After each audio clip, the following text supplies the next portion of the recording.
So welcome to this bite-sized session on the Chief Examiner feedback for Healthcare Science Year 1.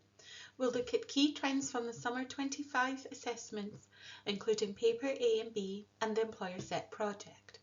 The aim is to turn examiner insights into practical strategies you can use to strengthen delivery and maximise student achievement. In this session, we'll explore examiner insights from core papers A and B, as well as both Employer Set projects for assisting with healthcare science and optical care. We'll look at how students approach specific questions and tasks, what went well and where performance was weaker. The focus will be on how you can use these insights to shape teaching and delivery. Overall, learners could recall content but often struggle to apply it to unfamiliar or clinical situations. AO3 extended responses, especially those requiring evaluation, were underdeveloped. In ESP's planning and evaluation tasks caused difficulty, although knowledge of equipment and basic safety was more consistent. So in the following analysis, you will see RAG rating. So RAG shows where performance sits by task. Greens means strengths the examiner sees repeatedly, amber means the work is partial, meets the brief, but lacks justification or evidence, and red marks recurring weaknesses. We code the examiner's comments and normalise each bar to 100% so sections are comparable. Don't read it as marks, use it as a roadmap. So shrink ambers with quick wins like one statistic and a reference, reduce reds by teaching the evaluation, reflection scaffolds, and rerun the RAG after changes to check whether or not you're moving colours from amber red into green. So let's begin with core paper A. So first of all, we have here is the graph on the right and a table on the left to give that bit more detail. So for roles and responsibilities in section A, students handled the short items well. For example, question 1, and many recognised when the right to make choices wasn't respected in question 3.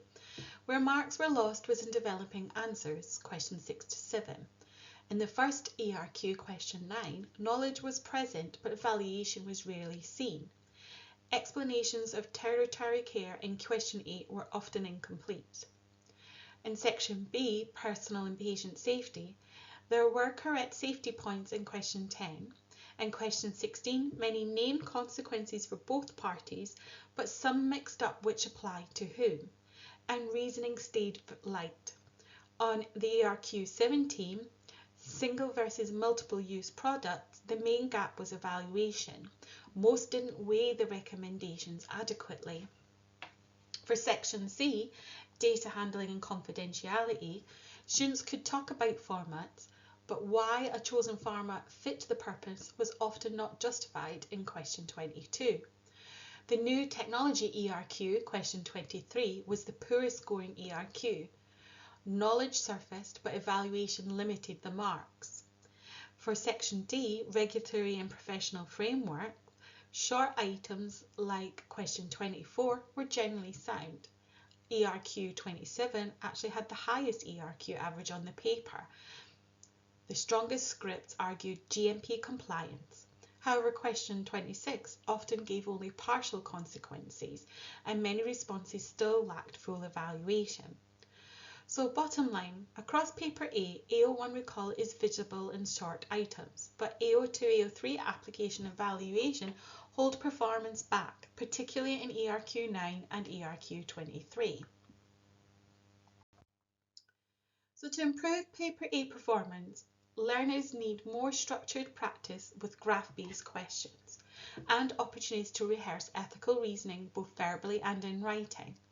Annotating exam responses with assessment objectives helps them see what's missing, and peer marking strengthens their evaluative skills. Now let's look at core paper B. So looking at paper B, we can see some clear trends. In section A, biology, students showed strong recall of basic knowledge, for example, equipment, normal ranges and symptoms, However, when it comes to extended response question, especially question 9, their evaluation was underdeveloped. In Section B Physics, factual knowledge was sound and some calculations were completed well, but evaluations again were weak. Questions asking students to weigh up scan choices or radiation impacts exposed gaps in reasoning. Section C Chemistry highlighted the same pattern. Recall was okay, with many correctly identifying the pH range for acids, but chromatography continues to be a challenge. The extended response in question 19 showed poor evaluation. Finally, in Section D, the single integrated ERQ 20 showed that while some knowledge of the thyroid and gamma radiation was evident, very few students could evaluate the statement effectively. So overall, paper B reinforces the trend we see in paper A. Strong recall but weak application and evaluation, with extended response questions being the lowest scoring.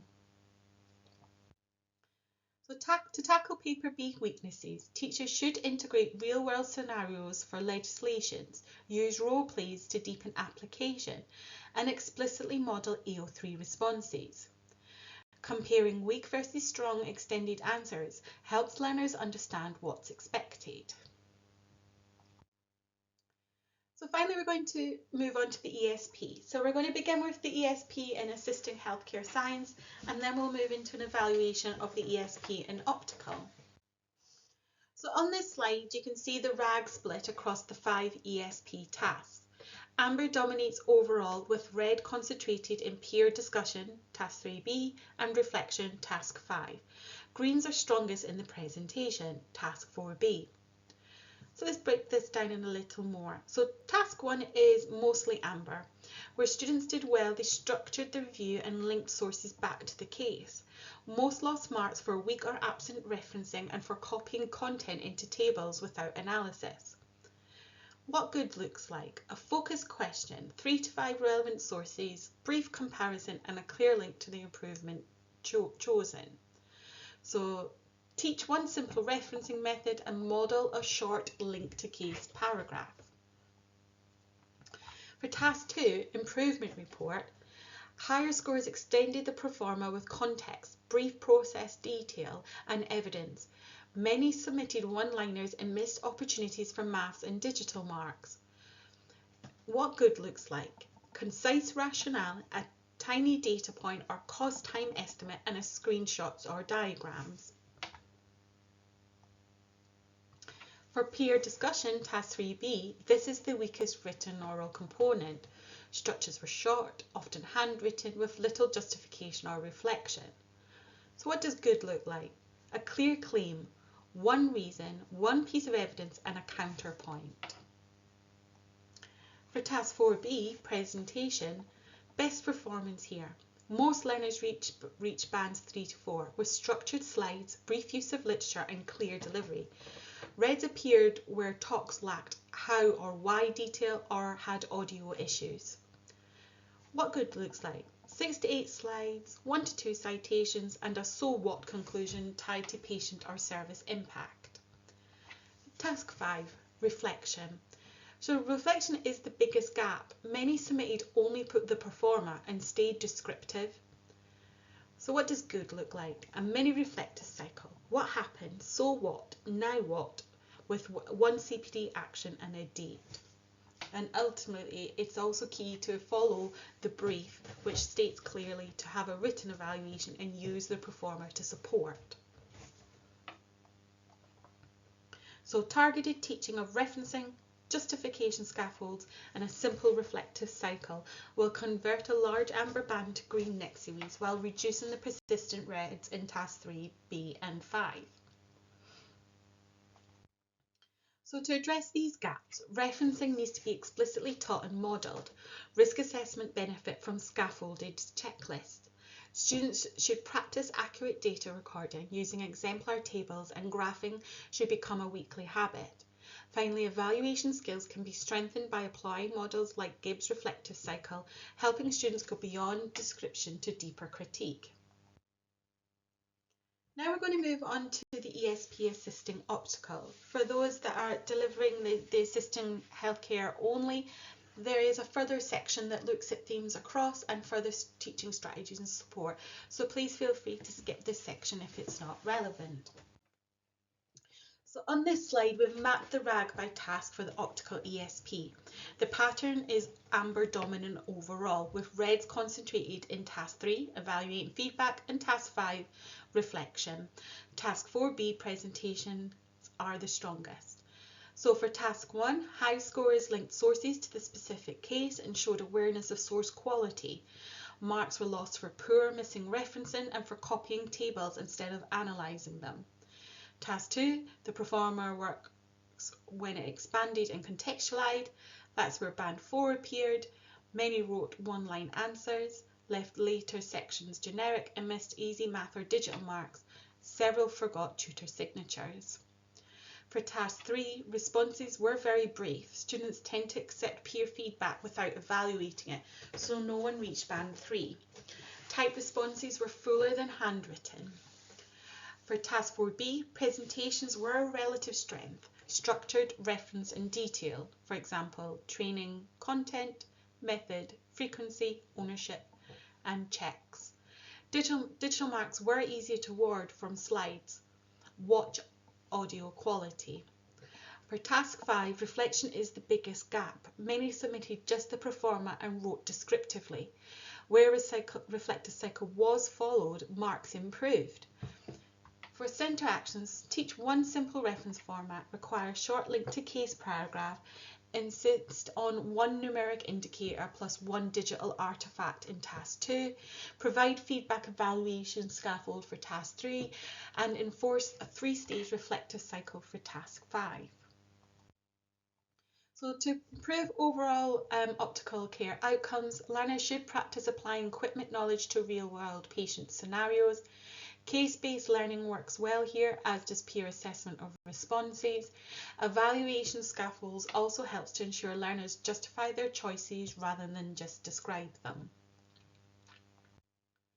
So as we come to the end of today's session, I'd like to take a moment to reflect on some common themes we've seen and then share some practical ways you can take this forward in your own teaching and delivery. So across the pathways, the ESPs behave alike. Task 1 is more amber. Learners can summarise sources but don't reference or tie findings to the case. So teach one referencing method and require a link to case paragraph. Task 2 stays amber when the performer becomes one-liners. Set a rule, one numeric measure and one digital artifact in every report. Task 3 is the main red. Students describe feedback rather than evaluate it.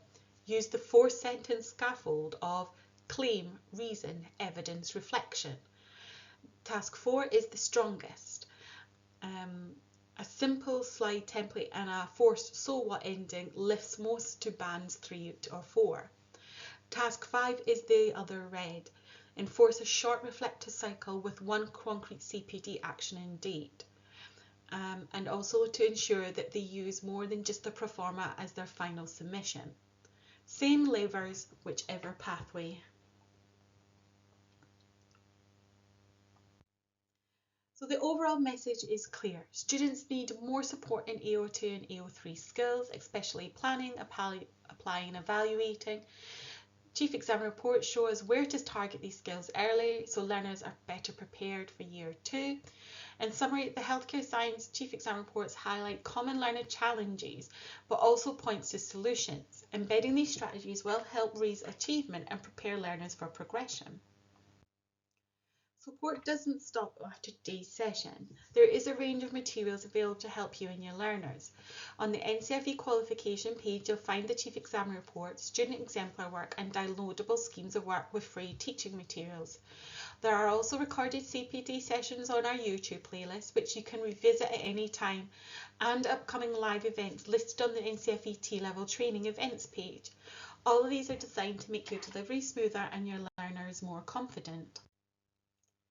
Please complete this short survey to provide feedback. We really appreciate any feedback that you deliver.